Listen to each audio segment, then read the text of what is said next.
Би Баян шонд байдаг. Утааны аймгийн голод хэсэгтэй. Гамшиг, Баян шууд гамшиг гэсэн. 21-р хороолт ямар их утаатай бэ гэж.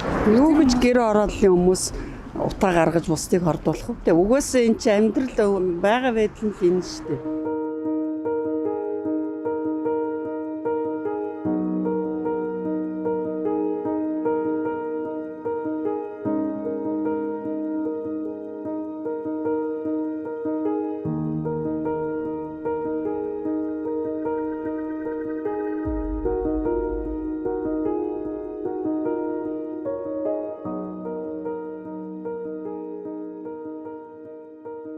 Одоо жишээлбэл манай байран дотор л гэхэд шууд ингээд цонх хаалттай ирнэ айгүй ингээд орж ирж байгаа байхгүй амар цонх мохоо онгойлгох гэхээр юу агаар сэлэг битээ онгойлголт шүү дээ. Энэ дотор чинь бид нар өөрсөндөө төөрөлдөж байгаа шүү дээ.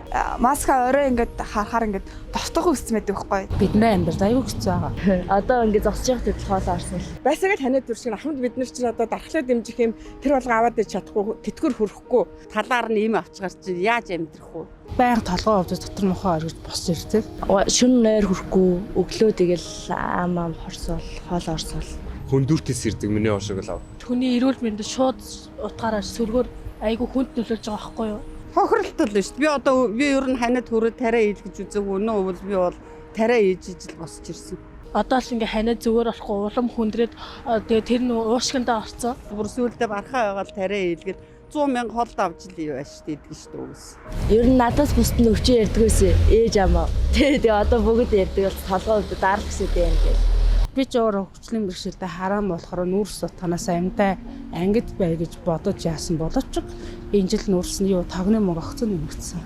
халаалт тавиул танах тогны мөнгө чи хөнгөлнө гэх. Тэгээ манайх одоо шалны халаалттай. Тогны мөнгө 6-700,000 гардаг. Анх байшин барьсан цагаасаа л тогоор алж исэн. Тэгэхэд энэ жил ингээ гинт тогны мөнгө нэмэгдсэн. Асар нөлөөлж байгаа. Манайх ч 300-д гардаас одоо баг 500 гардаг. Тэндээ төлөхөөс аргагүй. Одоо тэгээ ихэнх айлууд эргээд яндангаа босгож шít. Манай хотод чиний босгол гэж бодож байгаа. Утаагүй болгоно тогны мөнгө хөнгөлнө гэж фишинг юм аваад явсан. Төслийн зуух гэж юм өгсөн байхгүй юу? Гэхдээ тэр зуухыг хичнээн солих юм. Гэхдээ тэр зуух чи өчнөө солилдоо шүү дээ. Хэдэн янзаар нь солилдоо шүү дээ. Ямар ч нэмэр алга байна шүү дээ. Төлж байгаа төлшин нэг юм чи зуухал бол утаа гарна шүү дээ үгүйс. Утаа гардгүй зуух гэж юу ээ. Тэгж хүний тарих угаах ямар хэрэгтэй? Ямар ч хэрэг байхгүй. Төсөнд бол өдөрт одоо нэг шуудаа шүү дээ. Үнхээр амар үнэтэй шүү дээ. Одоо ер нь бол манай юм ярьдаг тэр нэг хуучин нөөс нэг хуучин хар нөөс гэдэг шүү дээ. Тэр нөөсөө төлөөл утаагүй гэдэг ярьдаг байхгүй.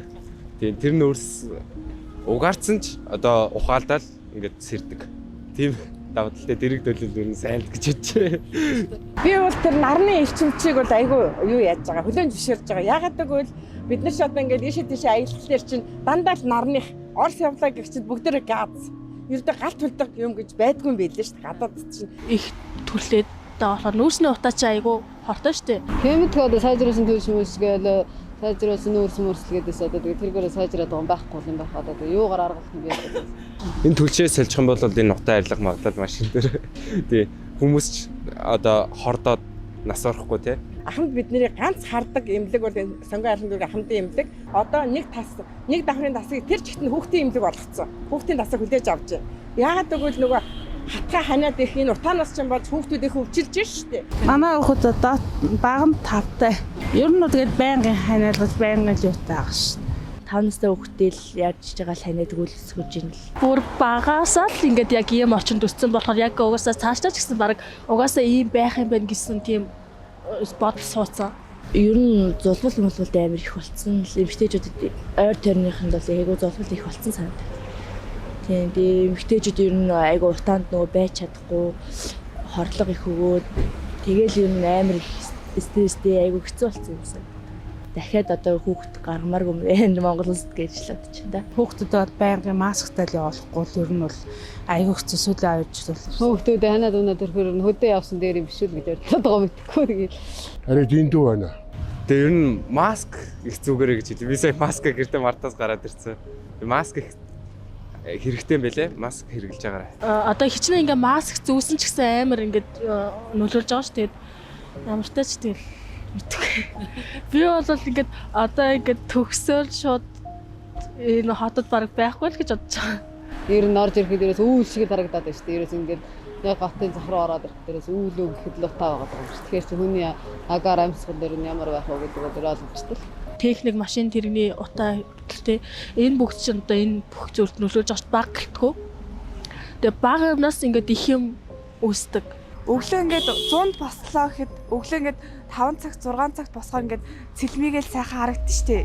Өглөө болохоор ингээд өглөө олж байгаа ч мэддэхгүй, орой олж байгаа ч мэддэхгүй. Харах харанцаас хязгаарлагдаж байгаа. Би тэр уулыг хардагс одоо харагдахгүй л. Бүр ингээд өөрчлөөсгээд одоо ингээд жагсаал цуглаа хүртэл хийгээд байгаа штэ. Тэгээд ямар ч тийм өөрчлөгдсөн ийм үр нөлөө байхгүй. Тэгэд ер нь цаашдаа ч гэсэн энэ байдлаар л байх ах гэж бодоод байгаа шүү. Одоо ингэсээр агаал дахиад хавар болчих байлгүй. 9 дууслаа 5-9 эхлээд жоохон гайг болонгууд хүмүүс угаасаа нөгөө утаа байхгүй болчих нь мартчихдаг шүү. Бүр энийн далимдуудад одоо сурцсан байж тээ ингээд ерөөсөө. Бүр ингээд ийм байгаасаа гэж угаасаа хүн хүсэхгүй штэ. Аль болох ингээд гайгүй арга хэмжээг нь авахыг бодно. Аюу хэцүү байна. Тэгээ хэцүү байгаа тоотыг хэлэх болгонд нэг сонсгол хийд түрүүний сонсголууд ямар ч үр дүн байсангүй шүү. Зүгээр нэг баах уулгаач нарын нэрсийг гаргаад тэр тэгж идсэн юм байна. Энэ ингэсэн юм. Тэгээ тэрийг эргүүл төлсөн юм юу байгаа юу ч байхгүй байгаа зү. Харин сонсоод байгаа. Тэгээд сүмэтгэд сайжраад байгаа ч юм алга, яагаад байгаа ч юм алга юм шүү. Одоо нэг юм хэлээл талбай дээр очиод яачлаар аваашаа шоронд хийгээд байна шүү дээ. Энийг байж болохгүй. Ард түмнийхээ үгийг сонсч, ард түмнийхээ үгээр ажил хийж бидний л төлөөлж гаргасан юм чи бидний төлөө ажилласаа л гэж бодож байна. Миний бодлоор ингээд гэр хорооллуудыг багасгах ч юм уу тий. Утаагүй болохын тулд гэхээр одоо төлж байгаа төслөндөө л анхаарах бах та. Тэгээ энэ утааг бол ердөө нэг мөсөн суураар нь орон сууцлахгүй бол гэр хороод байж ах үед хизээч утаа дундарна гэж байхгүй. Нэг чихээр сонсоо нөгөө чихээрээ гарахгүйгээр зүгээр толгоондоо бүр ингээд тусгаж аваад сонсоосоо гэж хүсэж байна. Тэгээд энэ бол ингээд мартагдах зүйл биш. Жилийн жилд мартагдлаа. Одоо тэгээд энийг сайн ажиллах хэрэгтэй болоо утаан дээрээ бүр мөсөн арилгаад өгөхгүй зүгээр өөрснийхөө авах хүрэх хэмжээнд хүрээсэй л гэж хүсэж байна. Их хурал байгаа хүмүүс арга хэмжээс аваасаа л гэж бодчих тийм утааны хэл дээр. Юм өдрөөс өдөр юм нэмэгдэж байна.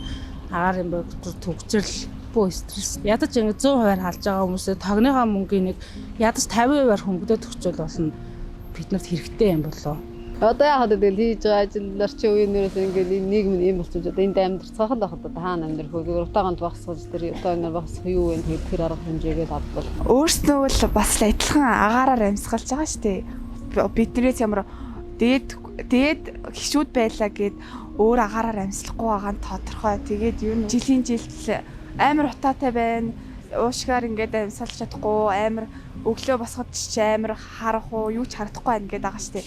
Энэ асуудлыг ингээд сайн ухажлаж үзээд анхаарал аваасай гэж үсэж ингээд мартагдах зүйл биш шүү манайхаа.